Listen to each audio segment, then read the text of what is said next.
आषाढ महिना स्पेशल गव्हाच्या पिठामध्ये गूळ घालून आज आपण अतिशय पौष्टिक अशी रेसिपी बघणार आहोत। ती म्हणजे गव्हाच्या पिठाचे गुलगुले। तर हे गुलगुले तुम्ही बघू शकता किती मस्त असे बनून तयार झालेले आहेत। रंग तर बघू शकता किती सुंदर असा आलेला आहे आणि छान असे हे गोल गरगरीत तयार झालेले आहेत। तर वरून मस्त कुरकुरीत आणि आतून छान सॉफ्ट जाळीदार असे हे गुलगुले बनून तयार होतात आणि चवीला तर खूपच मस्त असे हे गुलगुले लागतात। तुम्ही हे गुलगुले गरम गरम अशा चहा सोबत किंवा दुधासोबत तुम्ही हे गुलगुले सर्व करू शकता। खूप मस्त लागतात, त्यामुळे तुम्ही सुद्धा नक्कीच ट्राय करून बघा। तर चला जरा सुद्धा वेळ वाया न घालवता लगेच आपण आपल्या रेसिपीला सुरुवात करूया। सर्वात आधी तर आपल्याला इथं गूळ वितळून घ्यायचा आहे। तर त्यासाठी आपल्याला इथे एक पातेलं लागणार आहे। तर या पातेल्यामध्ये आता इथं मी एकदम बारीक चिरलेला 1 कप भरून असा गूळ घेतलेला आहे आणि त्यात सेम कपाने पाऊण कप इतकं आपल्याला पाणी घ्यायचंय। तर हा गूळ आपल्याला आता विरघळवून घ्यायचा आहे। तर तुम्ही असा चमच्याने असा देखील विरघळवून घेऊ शकता, पण याला खूप जास्त वेळ जाईल, त्यामुळे हे पातेलं आता आपल्याला गॅसवरती ठेवायचं आहे आणि गॅस ऑन करून हा गूळ आपण विरघळवून घेऊया।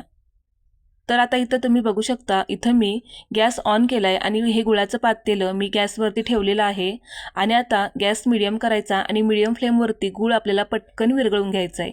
तर 1 ते 2 मिनिटातच आपला गूळ छान असा विरघळला गेलेला आहे। आता हे जे आपण गुळाचं पाणी तयार करून घेतलंय हे पूर्णपणे आपल्याला थंड करून घ्यायचं आहे।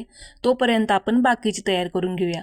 तर इथं मी एक बाउल घेतलाय आणि या बाउलमध्ये आपल्याला 1.5 कप इतकं मी इथं गव्हाचं पीठ घेतलेलं आहे। तर आता हे गव्हाचं पीठ आपण या बाउलमध्ये काढून घेऊया। तर आपण जे रोजच्या चपातीसाठी जे गव्हाचं पीठ वापरतो तेच इथं मी गव्हाचं पीठ घेतलेलं आहे। तर घेतलेलं गव्हाचं पीठ तुम्ही चाळून घेऊ शकता किंवा न चाळता सुद्धा घेऊ शकता, कारण यामध्ये जो काही कोंडा असतो तो सुद्धा आपल्या शरीरासाठी खूप असा उपयोगी असतो। तर आपल्याला या पिठामध्ये काही जिन्नस घालायचे, तर इथं मी 1 चमचा खसखस घेतलेली आहे, अर्धा चमचा वेलची पावडर घेतलेली आहे। वेलची पावडरमुळे आपल्या गुलगुल्यांना छान असा सुगंध येतो आणि चवीला सुद्धा खूप भारी लागतात।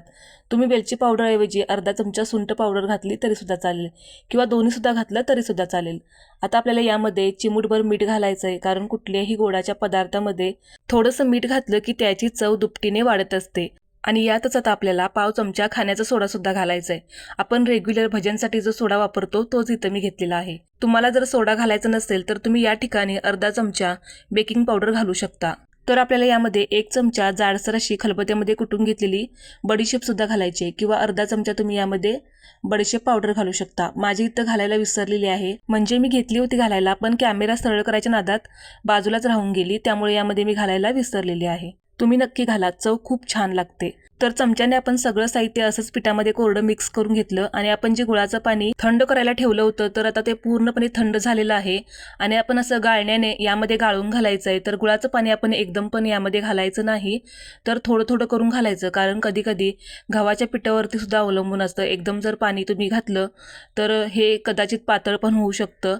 संपूर्ण आपल्याला पाणी तर लागणार आहे, पण आपण असं थोडं थोडं करून घालूया। आपण असं हे गाळण्याने गाळून घातल्यामुळे कधी कधी गुळामध्ये बारीक बारीक खडे असतात, बारीक बारीक असा कचरा असतो, तर तो निघून जायला मदत होते। तर हे गुलगुल्यांचं पीठ आपण भज्याला कसं पीठ भिजवतो त्यापेक्षा थोडंसं घट्ट आपल्याला हे पीठ भिजवून घ्यायचंय। तर हे गुळाचं पाणी घातल्यानंतर आपल्याला थोडंसं वरून जास्तीचं पाणी सुद्धा लागू शकतं। तर आता संपूर्ण गुळाचं पाणी आता यामध्ये मी ॲड केलेलं आहे आणि छान आता आपण हे चमच्याने छान असं मिक्स करून घेऊया। तर तुम्ही आता इथं बघू शकता, तर इथं मी छान असं हे गुळाचं पाणी घालून असं हे पीठ भिजवून घेतलेलं आहे, पण आपल्याला थोडंसं जास्तीचं पाणी यामध्ये लागणार आहे। तर अजून थोडंसं पाणी आपण यामध्ये ॲड करूया आणि छान असं हे गुलगुल्यांचं परफेक्ट असं हे पीठ आपलं तयार करून घेऊया। तर आता हे मी हातानेच थोडंसं मिक्स करून घेणार आहे। तर आपण गुळाचं पाणी घातल्यानंतर जास्तीचं 4 ते 5 चमचे आपण इथं पाणी घातलेलं आहे आणि अशा पद्धतीचं आपलं आता हे पीठ तयार झालेलं आहे।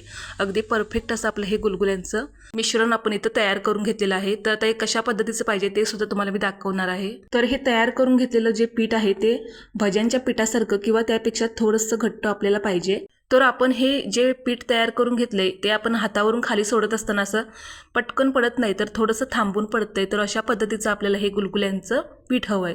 तर अगदी परफेक्ट असं आता आपलं हे पीठ तयार झालंय। तर आता आपल्याला हात स्वच्छ धुवून घ्यायचा आहे आणि एखाद्या वाटीमध्ये असं आपल्याला पाणी घ्यायचं आहे आणि असं आपण हात थोडासा ओला करून मग आपण हे गुलगुल्यांचं पीठ आपण असं तेलामध्ये तळण्यासाठी सोडायचं आहे। आता लगेच आपण गुलगुले तळून घेऊयात। तर त्यासाठी इथं मी गॅसवरती तेल इथं मी छान असं गरम करून घेतलेलं आहे। तेल आपल्याला मीडियम फ्लेमवरती गरम करायचं आहे। तेल इथं आपल्याला छान असं गरम पाहिजे, पण एकदम धूर येईपर्यंत पण आपल्याला तेल गरम करायचं नाही किंवा कोमट सुद्धा नको. तर आता तेल छान गरम झाले की आवडीप्रमाणे आपल्याला लहान मोठे तुमच्या आवडीप्रमाणे तुम्ही गुलगुले तेलामध्ये तळण्यासाठी सोडून द्या आणि छान असे हे गुलगुले आपल्याला गोल्डन ब्राऊन रंगावरती छान असे तळून घ्यायचे.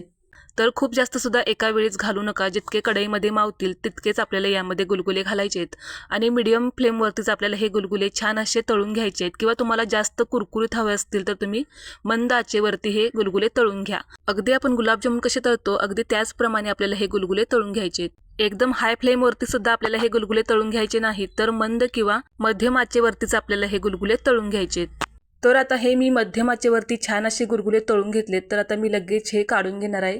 तर खूप जास्त सुद्धा आपल्याला हे करपवायचे नाही. तर असा रंग आला की आपण लगेच गुलगुले काढून घ्यायचे.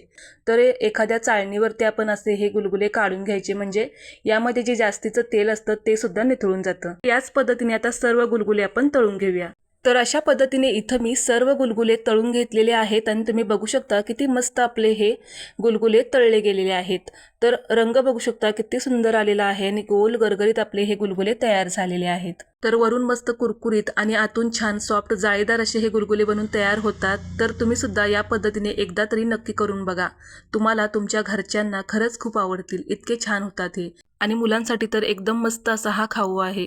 तर अशा पद्धतीने आज आपण आषाढ महिना स्पेशल गव्हाच्या पिठाचे गुलगुले कसे बनवायचे ते आज आपण बघितलेलं आहे. तर कशी वाटते तुम्हाला माझी ही आजची रेसिपी ते मला कमेंट बॉक्समध्ये नक्की सांगा. रेसिपी थोडी जरी आवडली असेल तर प्लीज व्हिडिओला एक लाईक नक्की करा. आणि जर तुम्ही माझ्या चॅनेलवरती नवीन असाल आणि अजून जर तुम्ही चॅनेलला सबस्क्राईब केलं नसेल तर नक्की सबस्क्राईब करा. त्याचबरोबर साईडला असलेलं बेल आयकॉन सुद्धा नक्की क्लिक करा. आणि माझा हा आजचा व्हिडिओ तुमच्या नातेवाईकांना मित्रपरिवाराला नक्की शेअर करा. तर पुन्हा भेटूयात अशाच एखाद्या नवीन व्हिडिओसोबत. तोपर्यंत धन्यवाद.